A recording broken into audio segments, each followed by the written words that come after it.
नमस्कार दोस्तों, मैं हूं आपका परवेश सिसोदिया और आज का क्लास हमारा यूके पीसीएस से संबंधित है। यूके पीसीएस में हम 7 पेपर्स की बात करेंगे। जो 7वां पेपर है आपका वो एप्टीट्यूड एंड इथिक्स का है। तो एप्टीट्यूड के बारे में तो हम बात नहीं करेंगे। इथिक्स का जो 80 मार्क्स का सिलेबस है, सिलेबस के बारे में यहाँ पे यानी कि मैं उन सारी यूनिट को कराने का प्रयत्न करूँगा। ठीक है, यानी कि कहने का तात्पर्य ये है जो आपका यूके पीसीएस है, ठीक है, यूके पीसीएस का पेपर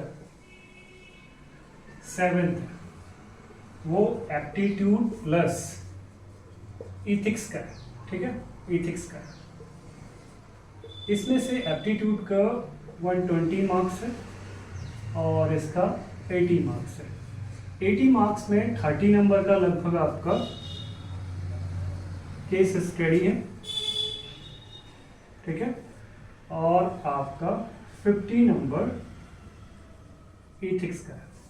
तो जो मैं ये क्लास होगा, मेरा सीरीज निकालूंगा, सब यूनिट को मेरे को कवर कराना है।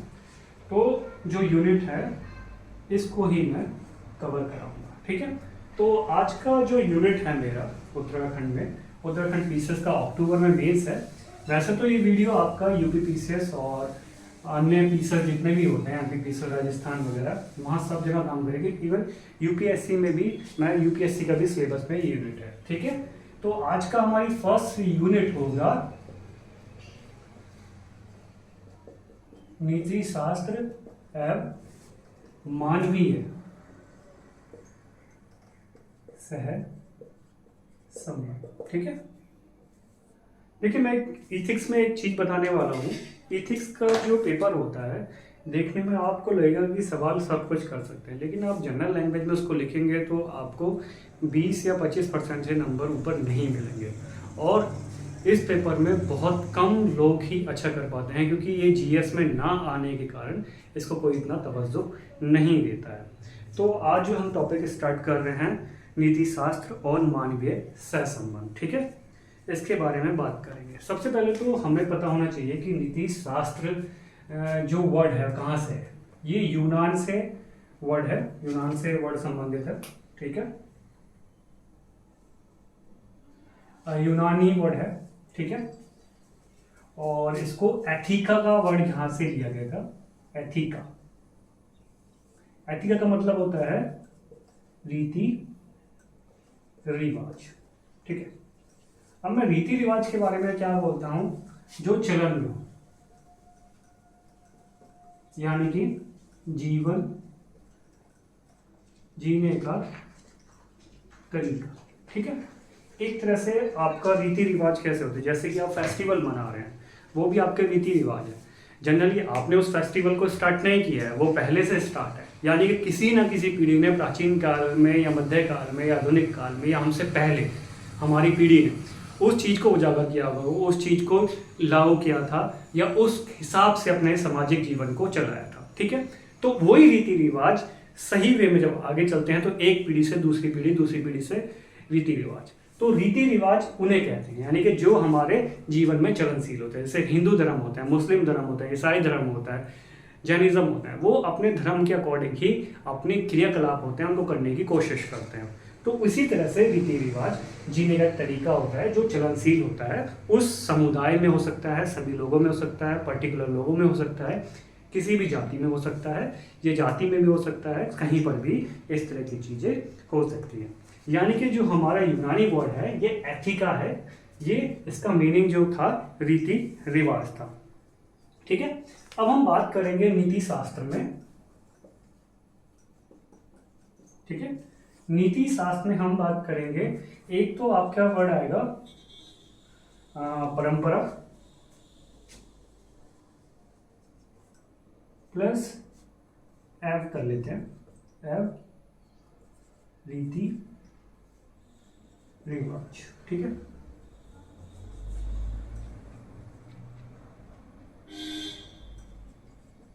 ठीक है, ठीक है। रीति रिवाज क्या थे, मान लीजिए कि आपके पापा हैं या मम्मी हैं, आपने उनसे देखा कि इस कार्य को ये इस तरह कर रहे हैं। ठीक है, यानी कि हमारी फैमिली में ये हुआ, हमारे समुदाय में, हमारी जाति में, हमारे धर्म में ये कार्य इस तरह हो रहे हैं। जब रीति रिवाज प्राचीन हो जाते हैं तो ये परंपरा का रूप ले लेते हैं। जैसे कि वैदिक काल से त्रिदेव की संकल्पना आई है, ब्रह्मा विष्णु महेश को पूजा जाता, तो वहीं से ये परंपरा बनी, वही आपके रीति रिवाज बन गए। यानी कि वहां से रीति रिवाज स्टार्ट हुए और रीति रिवाज को ही जब आगे से चला जाता है परंपरा, जैसे कि, और परंपरा जो होती है वो आपकी निगेटिव भी हो सकती है, पॉजिटिव भी एस्पेक्ट पे हो सकती है। जो निगेटिव होती है वो समय के साथ साथ धूमिल हो जाती है, यानी कि खत्म हो जाए। जैसे कि मैं आपको एक ज्वलनशील उदाहरण देता हूँ, सती प्रथा, बहुविवाह। सती प्रथा क्या था? एक रीति रिवाज था, यानी कि हमारा प्राचीन काल से हिंदू धर्म में चला आ रहा था, जो कि एक धब्बे की तरह था परंपरा। सती प्रथा बहुत ही निगेटिव थी, तो उसको क्या किया, प्राचीन काल से ही परंपरा के हमारे हिंदू धर्म में अडेप्टेशन के कारण, हिंदू धर्म की पॉजिटिविटी के कारण उसको छोड़ दिया गया, यानी कि वो परंपरा नहीं बन पाई। ठीक है, इसी तरह से पॉजिटिव चीजें होती है, जैसे कि सत्य बोलना होता है, धर्म को मानना होता है, मूर्ति पूजा होती है, किसी को शिक्षा देना होता है, उस तरह की परंपरा हमारे चलेगी। यानी कि हम कोई त्यौहार मनाते हैं, फेस्टिवल मनाते हैं, देवताओं की पूजा करते हैं, कोई भी कार्य करने का तरीका, जीवन जीने का तरीका, तो वो हमारी परंपरा बन जाती है। यानी कि रीति रिवाज और परंपरा दोनों एक जैसे नहीं है।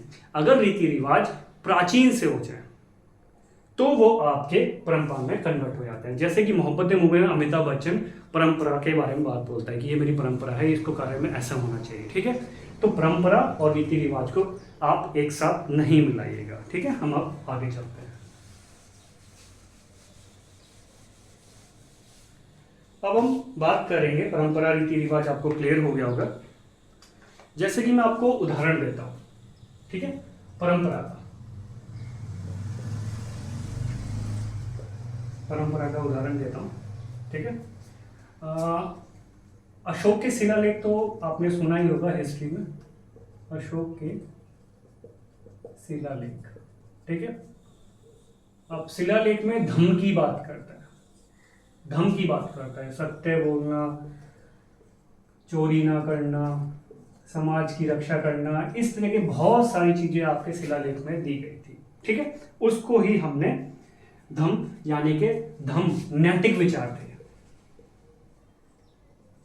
यानी कि ये अच्छे विचार थे, यानी कि अगर हम इन चीजों को यूज करते हैं अपनी लाइफ में तो हमारी लाइफ अच्छी बनती है, सामाजिक बनती है। ठीक है, स्वभाव आता है, सुशासन आता है, तो ये नैतिक विचार हो गए। यानी कि शिलालेखों पर जो मिले थे वही आगे की जनसंख्या ने उसको अडॉप्ट किया, क्योंकि वो सही थे, नैतिक रूप से विचार सही थे, सही संकेत देते थे, तो वो एक तरह से नैतिक विचार बन गए। ठीक है, और नैतिक विचार आपके पॉजिटिव भी हो सकते हैं और निगेटिव भी हो सकते हैं। जैसे कि मैं आपको सती प्रथा का एग्जाम्पल दिया, और पॉजिटिव में लेना है तो धम्म ले सकते हैं आपका, या किसी महान पुरुष ने जो बताया हो वो आप बात कर सकते हैं। ठीक है, ये चीज हो गया। ठीक है, आई होप कि आपको ये समझ में आ गया होगा परंपरा और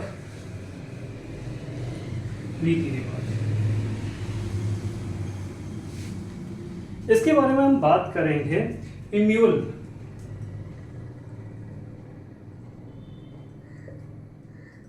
कांट। 2 नंबर में सवाल भी उत्तराखंड 2016 में भी पूछा गया है। इसमें कहा गया था एक विधि या एक व्यक्ति अपराधी तभी माना जाता है जब वह किसी के अधिकार क्षेत्र में आता है या चेष्टा करता है या विचार करता है।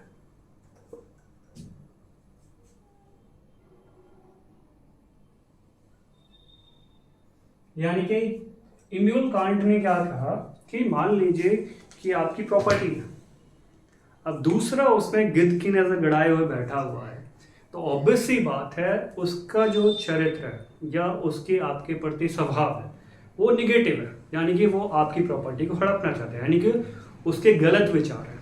ऐसे ही कोई गलत नियम है जो आपकी मूल अधिकारों का हनन करता हो, जो कोई कानून है, तो उसने कहा कि जब एक के अधिकार के क्षेत्र में दूसरा प्रवेश करता है तो वो अपराधी के समान है, जैसे कि धन लूटना किसी का। तो ये, या इम्यूल कांट ने क्या कहता है, विचार। अब विचार तो किसी के प्रति भी आ सकता है, मान लिया अमीर बनने कोई भी सोच सकता है कि मुकेश अंबानी की तरह मैं भी अमीर बन जाऊं। तो ये जो था आइडियोलॉजी बहुत ज्यादा कठोर थी, रिस्क थी, इसको पालन करना बहुत ज्यादा कठिन था।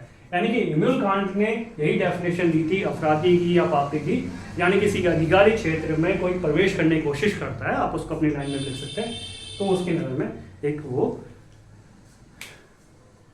अपराधी सिद्ध होता है। ठीक है, इसके बारे में 2 नंबर में सवाल 25 वर्ड में आपका आ चुका है, इस डेफिनेशन को भी आप लिख सकते हैं। ठीक है, आई होप आपको समझ में आ गया होगा।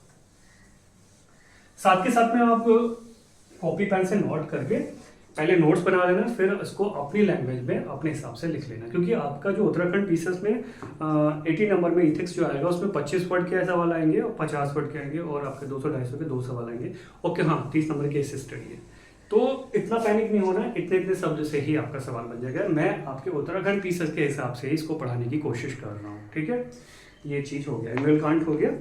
अब होते हैं, अब हम बात करते हैं आधुनिक अर्थों में नीति शास्त्र, यानी कि जो अभी कंडीशन है आधुनिक काल, यानी कि आधुनिक काल कहीं ये अभी का समय तो है ही, आज़ादी के बाद कभी लेंगे वो भी चलता है, तो ये आधुनिक काल के अंदर ही आता है। 1857 के बाद 19 के बाद ये सारा का सारा इसके अंदर ही आता है। इसको क्या बोलते हैं, मानकीय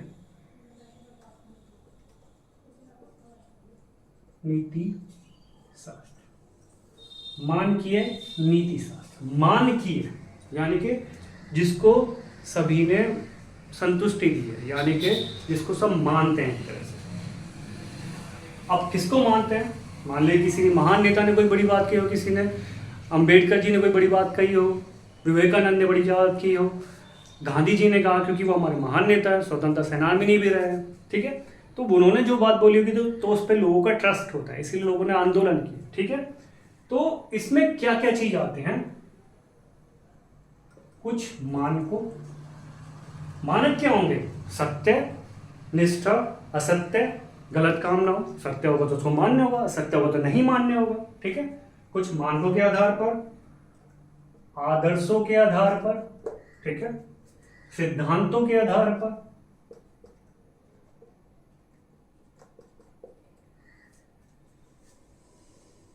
ठीक है, अन्य भी आ सकते हैं, के आधार पर मानव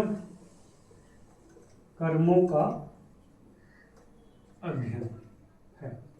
ठीक है, मान की नीति शास्त्र क्या है, मान लीजिए कोई पापी है या कोई अपराधी है, आप उसको अपराधी कब कहेंगे, जब उसने चोरी की हो, या किसी को रेपिस्ट कब कहेंगे, जब उसने गलत कार्य किया हो किसी महिला के प्रति, स्त्री के प्रति।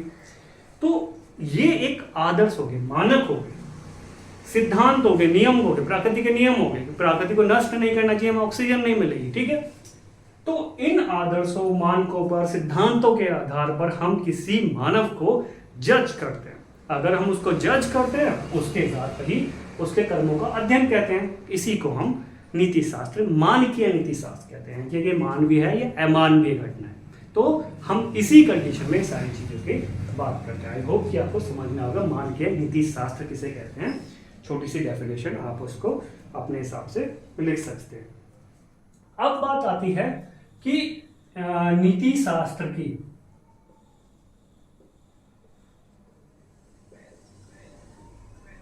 आवश्यकता क्यों पड़ती है। ठीक है, ये क्वेश्चन भी आ सकता है, कुछ भी आ सकता है। ठीक है, तो क्यों पड़ती है, आपको पता है जो मानव है, व्यक्ति है, सामाजिक है।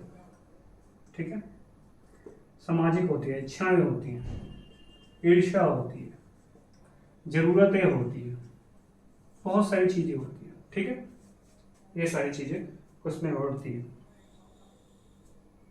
अभिलाषा होती है। अब कोई भी मानव हो, ये सारी चीजें हो सकती हैं। लालच भी हो सकता है, सुख भी हो सकता है, किसी को पाने की इच्छा भी हो सकती है, अभिलाषा भी हो सकती है, तुष्टि भी हो सकती है, ईर्ष्या भी हो सकती है, कुछ भी हो सकता है। ठीक है, इन सभी चीजों की होती है। ठीक है, आगे बढ़ते हैं। अब इन सब चीजों में सामंजस्य बनाने के लिए नीति शास्त्र की आवश्यकता पड़ती है। ठीक है, इसको और भी आगे बढ़ाते हैं। ठीक है, आवश्यकता क्यों पड़ी वो चीज मैंने आपको बता दी। भेद होता है, विरोध होता है, ईर्ष्या होती है, समाज होता है। ठीक है, ये सारी चीजें होती हैं, संघर्ष होता है, ये सारी चीजें हमारे जीवन में विद्यमान होती हैं और इनमें सामंजस्य बनाना बहुत ही जरूरी पड़ता है। इसलिए नीति शास्त्र की आपको आवश्यकता पड़ती ही है। ठीक है, जाति होता है, संसाधन होता है, आर्थिक होता है, धन होता है, बहुत सारी चीजें होती हैं। आप अपने मन से भी ये चीजें बना सकते हैं। ठीक है, सामाजिक असामंजस्य होता है,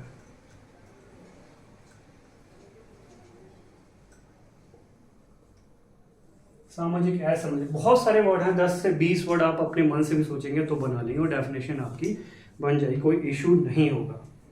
तो इन्हीं सबको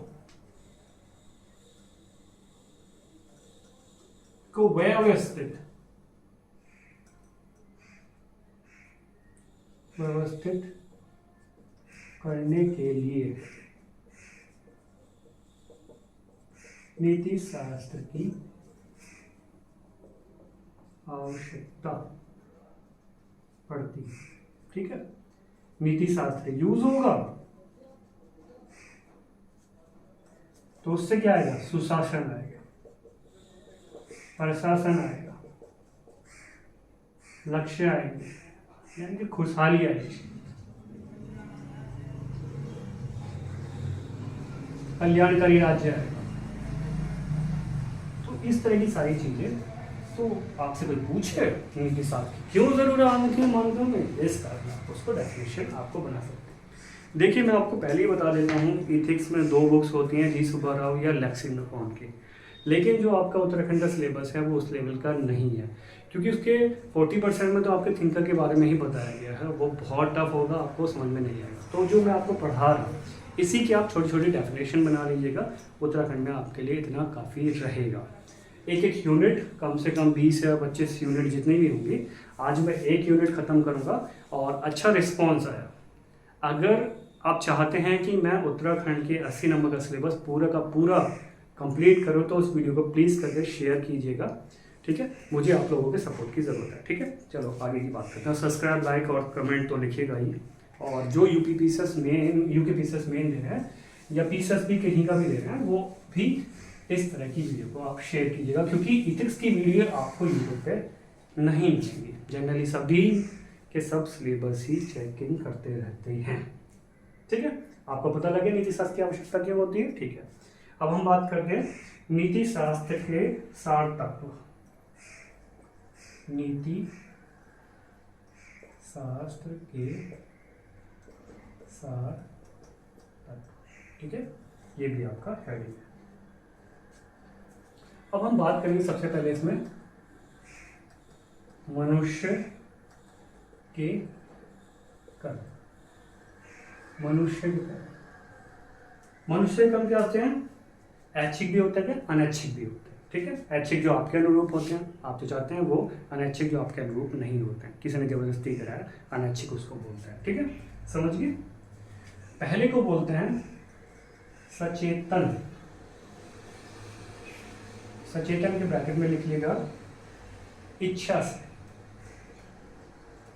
यानी कि आप चाहते हैं कि मैं पीसीएस अधिकारी बनूं, आपकी खुशी है उसमें, आप चाहते हैं तो आप रात दिन मेहनत करेंगे। अगर आपको बोले कोई डॉक्टर बनना है, आपको समझ में नहीं आती है वो, उसके बाद भी आपके फैमिली प्रेशर दे दिए, वो अनैच्छिक हो, यानी कि वो आप चाहकर भी नहीं कर पाएंगे और आप दुख के पात्र बनते जाएंगे। इसको ऐच्छिक भी बोलते हैं। ठीक है, ये होता है इच्छा के अनुसार। ठीक है, एक होता है अचेतन। अचेतन का मतलब क्या होता है? अनैच्छिक। जो मैंने अभी डॉक्टर और ये पीसीएस अधिकारी वाला एग्जांपल दिया, आप कुछ करना चाहते हैं, दूसरा आपसे ज़बरदस्ती करवाना चाहता है, आप कुछ और करना चाहते हैं, दैट्स व्हाट। यानी कि आपको कोई लड़की कहीं और पसंद है, आपकी शादी कहीं और हो रही है, दैट्स कॉल्ड अनैच्छिक। वो गलत ही होगा, तलाक होगा, लड़ाई होगी, सब कुछ होगा, ठीक है। तो अनैच्छिक और संचेतन बोलते हैं, इसको अचेतन बोलते हैं, ठीक है। ऐच्छिक हो गया, अनैच्छिक हो गया। आप अपनी तरफ से भी कोई भी अच्छा एग्जाम्पल यूज कर सकते हैं, ठीक है। अब हाँ, एक बात खास बताता हूं, नीति शास्त्र इसे नहीं मानता, यानी कि नीति शास्त्र में ऐसी चीज होती नहीं। अगर जबरदस्ती वाला काम ही होगा, पाप वाला काम ही होगा, तो नीति शास्त्र क्यों यूज होगा? नीति शास्त्र तो सुशासन के लिए यूज होता है, अच्छे नियम के लिए यूज होता है, कल्याणकारी राज्य के लिए यूज होता है। तो नीति शास्त्र में इस तरह की चीजें तो आएंगी नहीं। तो कभी भी आप अपने आंसर राइटिंग में इस तरह की गलती मत कीजिएगा इस तरह की चीजों के बारे में, यानी कि नीति शास्त्र में ये चीज आती ही नहीं है। क्लियर है? ठीक है। अब हम इच्छा वाली बात करते हैं। इच्छा में क्या क्या चीज आती हैं जो आपके, इसमें आपको लिखना पड़ेगा। ये एग्जांपल में आप अपनी तरफ से लैंग्वेज बनाएंगे तो मैं फिर बोल रहा हूँ 20-25% से नंबर ऊपर नहीं मिलेंगे, ठीक है। यहाँ पे क्या होती है, मैं एक एक पहले लिख लेता हूँ, फिर आपको संकल्पना की स्वतंत्रता, विकल्प, ठीक है, नैतिक चेतना, ज्ञान और सामर्थ्य। ये तो मुझे जो इंपॉर्टेंट लगे नीति शास्त्र में दिए गए वो मैं चीज बता रहा हूँ। इसमें और भी इच्छा वगैरह भी आप इंक्लूड कर सकते हैं, सत्य इंक्लूड कर सकते हैं, ठीक है। अब इच्छा से कोई भी कर्म कर रहे हैं, इच्छिक, ऐच्छिक, जो सही हो। ऐच्छिक को ये मत मानना मेरी मर्जी वाला कॉन्सेप्ट इसमें यूज मत करना। इसका तात्पर्य क्या है? जो सही चीज होती है। सही चीज क्या होती है? किसी के अनुरूप हो। आपको गलत चीज तो अच्छी नहीं लगेगी ना, ठीक है। तो उसमें क्या करें? संकल्पना की स्वतंत्रता, यानी कि आपको सोचने की क्षमता। संकल्पना यानी ये चीज चाहिए आपको, ये कार्य करना, ये मैं नहीं करना चाहता, ये मुझे पाना है। तो एक तरह का संकल्प होता है, लक्ष्य होता है, उसकी स्वतंत्रता होती है। यानी कि आपको कहा जाता है कि आपको अगर करियर बनाना है तो आप अपनी इच्छा से उसको चूज कीजिए। आपको डॉक्टर बनना है, डॉक्टर बनिए, इंजीनियर बनना है, इंजीनियर बनिए, आईएएस बनना है, आईएएस बनिए, पीसीएस अधिकारी बनना है तो PCS, whatever you like, just do it, ठीक है। तो यहाँ पर स्वतंत्रता होती है, यानी कि विकल्प होते हैं आपके पास, आप चूज कर सकते हैं क्या चूज करना है, क्या नहीं चूज करना है। सॉरी, स्वतंत्रता होती है, फ्रीडम होती है, यानी कि आपके ऊपर ये नहीं कोई बैठा कि भैया आपको यही काम करना है, ठीक है। जो विकल्प वाला वो आखिरी इसके बाद बताना है मुझे। तो आपको स्वतंत्रता होती है कुछ भी चूज करने का, ठीक है। गलत चीज चूज नहीं कर सकते, किसको मर्डर करने की मेरी हॉबी है, ऐसा कुछ नहीं है, वो नीति शास्त्र में आता ही नहीं है, मैंने पहले ही मना कर दिया है। तो वो यहाँ पे जब कैंसिल हो गया तो यहाँ तो पुट होगा ही, ठीक है। विकल्प, विकल्प यानी कि ऑप्शंस होते हैं आपके पास, ठीक है। इसको समझाने को ज्यादा जरूरत। नैतिक चेतना, नैतिक चेतना मतलब जो आप करना चाह रहे हैं वो सही होना चाहिए, ठीक है। ये नहीं कि आपको को मर्डर बनना है, ठीक है, मर्डरर बनना है, ऐसा नहीं होता। सही चीज होनी चाहिए जो चुनना है आपको, ठीक है। उसके बाद ज्ञान होना चाहिए, सामर्थ्य होना चाहिए। ज्ञान का तात्पर्य क्या है? यानी कि आप जो आपने लक्ष्य बनाया है उसको हैंडल करने का, उसको पाने का जज्बा आपके अंदर है, आपके अंदर इतनी पोटेंशियल एनर्जी है, बुद्धि है कि आप उस कार्य को कर सकते हैं, ठीक है। ऐसा नहीं होना चाहिए, मान लीजिए कोई 10वीं पास है, मैं बोलूँ उसको आईएएस का एग्जाम देना, नहीं दे सकता क्योंकि उसकी एजुकेशन भी नहीं है, उसकी बुद्धि भी उस लेवल की नहीं है। तो यहाँ पर ज्ञान का मतलब क्या है? You have to must you have a quality कि आप इस चीज को एग्जाम को क्वालिफाई कर सकते हैं। हर एक की अपनी अपनी क्वालिटी होती है। कुछ लोग बड़ा काम करने के लिए बनते हैं, कुछ लोग छोटा काम के लिए बनते हैं, ठीक है। That's mean. और सामर्थ्य यानी कि आप रात दिन मेहनत कर सकते हैं, बहुत सारी चीजें। तो ये 4-5 चीजें भी लिखेंगे तो आपका बहुत ज़्यादा मटेरियल बन जाएगा। तो आई होप कि आपको ये सारी चीज़ें यूज़ हो गया। आप इनके साथ उदाहरण भी यूज़ कर सकते हैं। अगर आपको वर्ड लिमिट 250 है तो 50 है तो आप डेफिनेशन लिख सकते हैं, उदाहरण भी आप यूज़ करें, बेटर रहेगा, ठीक है। इसके बाद मैं पहले थोड़ा सा पानी पी लेता हूँ।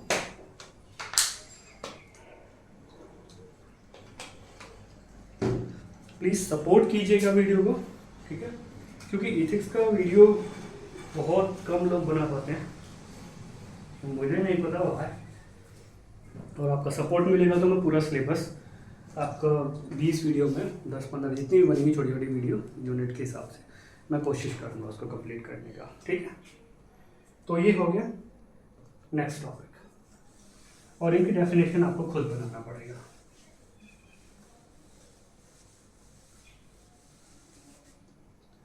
नेक्स्ट है निर्धारक।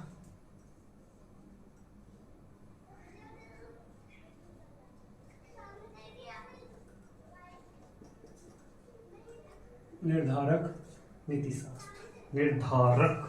निर्धारित कैसे करते हैं?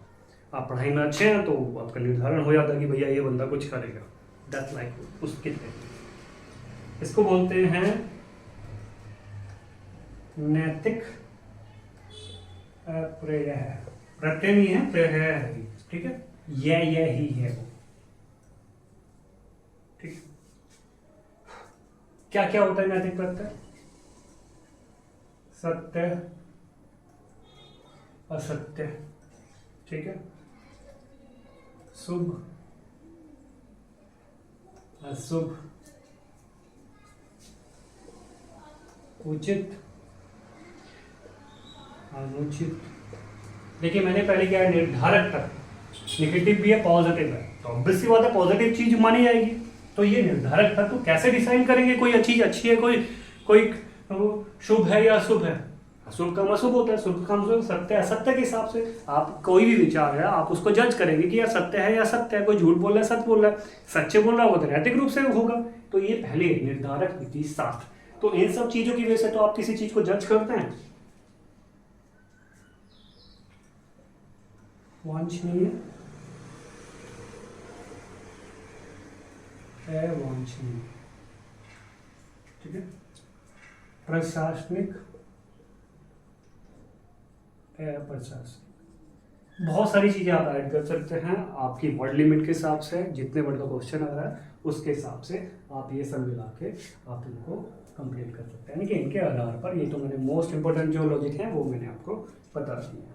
हाँ एक चीज और इंक्लूड कर लीजिएगा,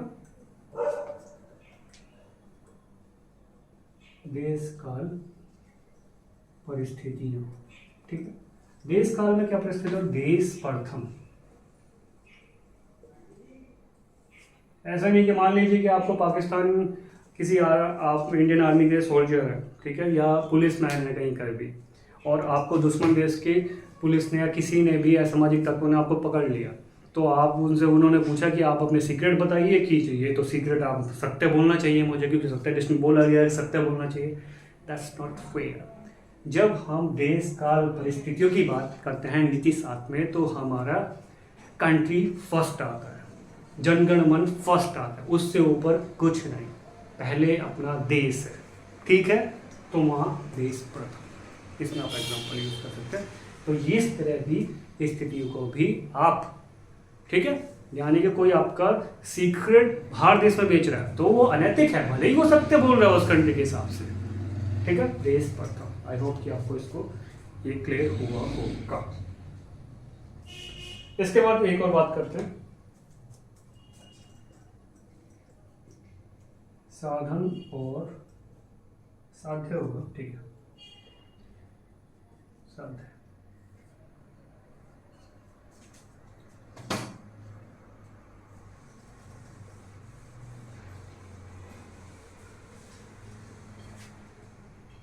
साधन और साध्य का मतलब क्या होता है, ठीक है, ठीक है। ये हो जाएगा तरीके, साध्य तो लक्ष्य होगा, लक्ष्य, ठीक है। मैं एक एग्जांपल देना चाहता हूँ, जैसे कि आप पीसीएस अधिकारी बनना चाहते हैं, ठीक है, तो आप रात दिन मेहनत कर रहे हैं, आपने मेरी वीडियो देखी तो वो साधन हो, यानी कि आपने एथिक्स पढ़ा, मेरी वीडियो देखी, उससे आपको हेल्प मिली और आपने पेपर में वो आंसर राइटिंग की, तो दैट्स कॉल्ड साधन, ठीक है। और आपका लक्ष्य क्या है? पीसीएस अधिकारी। क्लियर हो गया? यानी कि साधन क्या होता है? किसी भी कार्य करने का जो तरीका होता है, कैसे आप कर रहे हैं, पेन उठा रहे हैं, पेंसिल लिख रहे हैं, किसी भी पढ़ रहे हैं, दैट्स कॉल्ड साधन। और जो आप बनना चाहते हैं, जो एटलीस्ट लास्ट में आपको प्राप्त होगा, लक्ष्य जो प्राप्त होगा, यानी पीसीएस अधिकारी बनेंगे, वो आपका साध्य होता है। तो साधन साध्य के ऊपर बहुत ज़्यादा क्वेश्चन आता है, लोग बहुत ज़्यादा कंफ्यूज होते हैं। आई होप कि आपको समझ में आएगा। मैं एग्जांपल भी दे देता हूँ, ठीक है। जैसे आप यूके पीसीएस है, ठीक है, तो आपका पढ़ना, टीचर, पेन, बुक, संघर्ष, ये सारे आपके साधन हैं। और आप एसडीएम बन गए, ये आपका साथ है। आई होप कि ये सब चीज़ें क्लियर हो गई। बहुत ज़्यादा एग्जाम में पूछा जाता है, तो इसको भी एक तरह से डेफिनेशन में क्लियर कर लीजिएगा।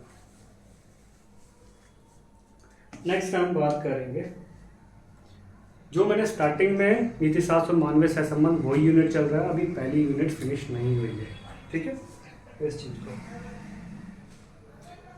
साधन साध्य का एक एग्जांपल भी दे सकते हैं कि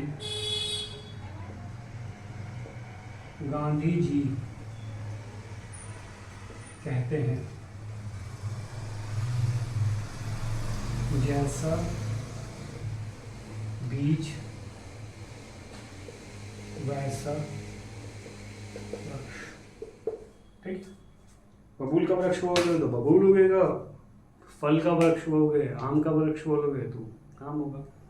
यानी कि जैसा आपकी परिवार आपका परवरिश करेगा, वैसा ही आपका करियर होगा, ठीक है।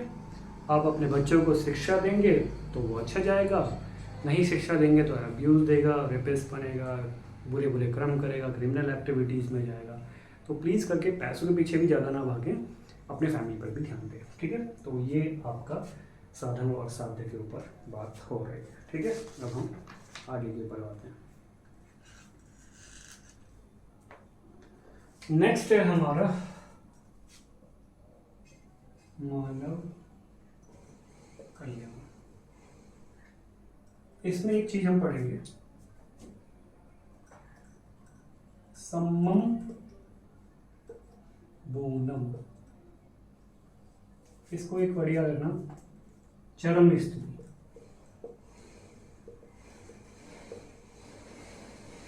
ठीक है। जैसे मैं इसका एग्जांपल देता हूँ,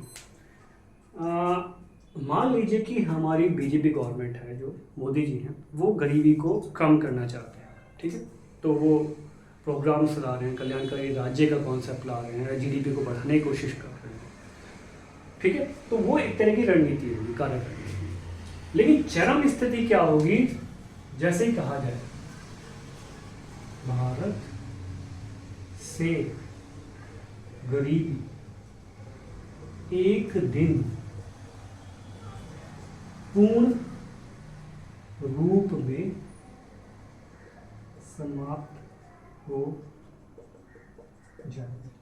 तो ये चरम स्थिति है। अभी हम कार्य कर रहे हैं कि गवर्नमेंट कर रही है कि काम कर रहे हैं कि गरीबी से हम बाहर निकल पाए, निकल भी रहे हैं, ठीक है।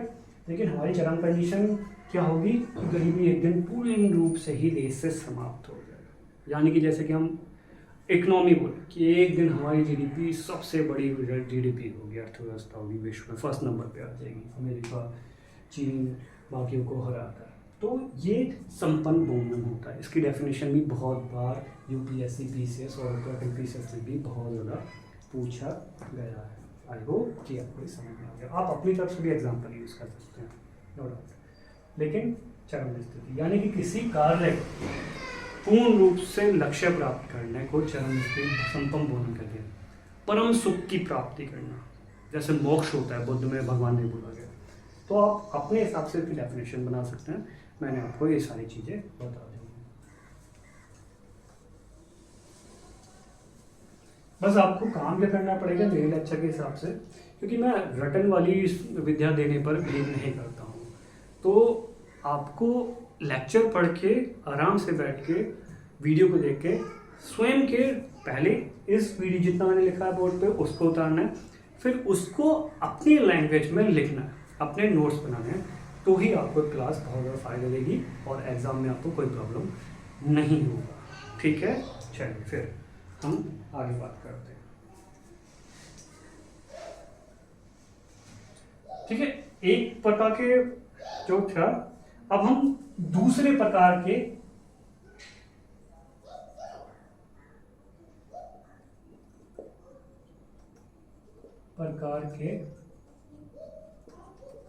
निर्धारक तत्व। पहले तो हम क्या बात कर रहे थे कि हाँ ये सत्य होना चाहिए, अनुचित है, सत्य है नहीं है, ये ठीक है। लेकिन कुछ नियम कानून ऐसे होते हैं, निर्धारक तत्व ऐसे होते हैं जो आप पर लगेंगे। जैसे कि आप भारत देश में रहते हैं, अगर आपके पास डोमिसाइल नहीं है, एक सेकंड,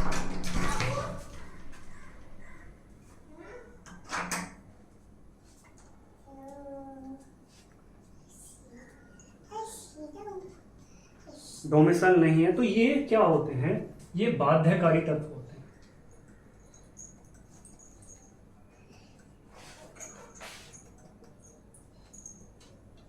तत्व, ठीक है, यानी कि ये आप पर लगेंगे ही। जैसे कि बिना हेलमेट के आप रोड पे नहीं जाएंगे, आपका चालान कट जाएगा, बाध्यकारी नियम है। ठीक है, आपको देश के प्रति राष्ट्रीय झंडे की आदर करना पड़ेगा, ये नियम कानून है। राष्ट्रीय गान आपको इज्जत करनी पड़ेगी, तो दैट्स कॉल्ड नियम कानून, जो कानून लॉ है।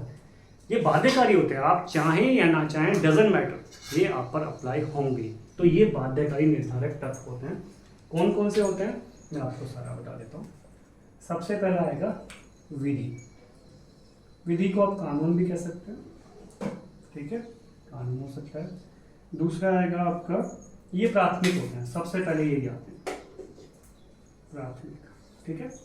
उसके बाद आते हैं विनिमय, ठीक है, ये द्वितीयक होते हैं, ठीक है। उसके बाद आते हैं आपके नियम, मैं आपको पूरा समझाऊंगा अभी कैसे कैसे नियम। आत्मा, अंतरात्मा को मन भी लिख सकते हैं, ठीक है, अंतरात्मा भी लिख सकते हैं। आचार संहिता,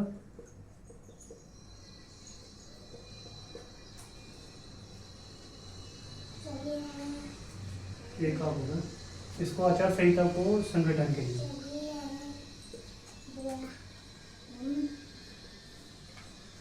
एक और बचा हुआ है लोक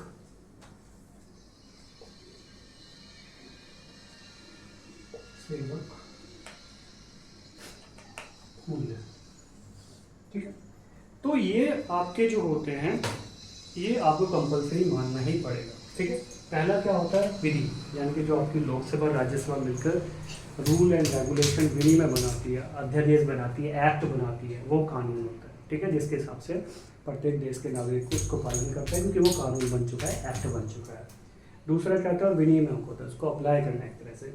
नियम क्या होते हैं, नियम आपके किसी भी संस्था उसके अकॉर्डिंग जो नियम बनाती है उसके ऊपर। अंतरात्मा आपके मन की बात करता है, यानी कि आपका अंतरात्मा है, कोई पाप करना चाहते हैं, कोई चोरी करना चाहता है, तो आपके अंतरात्मा ने उसको मना करा है, तो यानी कि अंतरात्मा को संतुष्ट करना, वो चीज़ भी बात करता है। आचार संहिता क्या होती है, माने कहीं ऑफिस में आप काम कर रहे हैं, तो उस आचार संहिता क्या होगी उस ऑफिस की, कोई दारू पी के ना ऑफिस में आए, कोई गलत बिहेव ना करे, ठीक है। तो एक ऑफिस के, उस संस्था के, उस ऑर्गेनाइजेशन के भी कुछ नियम होते हैं, उसको आचार संहिता कहते हैं। आचार संहिता मतलब कैसे आपको वहाँ पे चलनशील रहना है, कैसे आपकी दिनचर्या वहाँ पर होगी, कैसे आप दूसरों के साथ बिहेव करेंगे, ठीक है।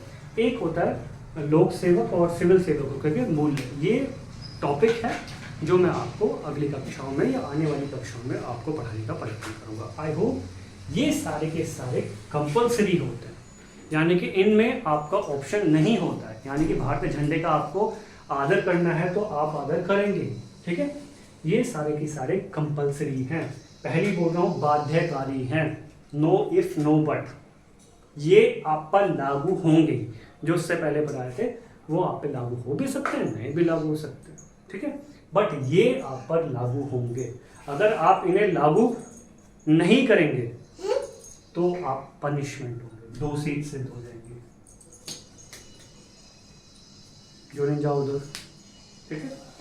और आज की कक्षा का थोड़ा सा लास्ट टॉप, ठीक है। और इन सब चीज़ों का फर्स्ट वाले का प्लस सेकंड वाला जो निर्धारण तक होता है, इन सबसे क्या आएगा, सुशासन, ठीक है, सुशासन। अच्छा, समावेशन है, यानी कि एक राम राज्य टाइप से कॉन्सेप्ट यहाँ पर आएगा, ठीक है, जब हम इस तरह की सारी चीजें यूज करते हैं। अब लास्ट हेडिंग है, उसको बात कर लेते हैं, फिर हम कक्षा को समाप्त करेंगे, क्योंकि इस यूनिट में इतना ही सिलेबस है।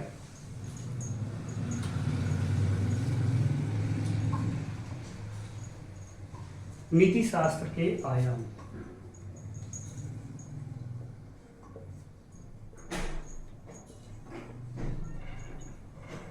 यानी कितने कितने प्रकार का नीति शास्त्र होता है उसके बारे में बात करें, ठीक है। पर्यावरण नैतिकता, अंतरराष्ट्रीय नैतिकता, स्वास्थ्य नैतिकता, संचार नैतिकता, और राजनैतिक नैतिकता, संवैधानिक नैतिकता। बहुत सारी और भी चीजें हो सकती हैं, लेकिन आप इतना ही याद करिए, बहुत है, ठीक है।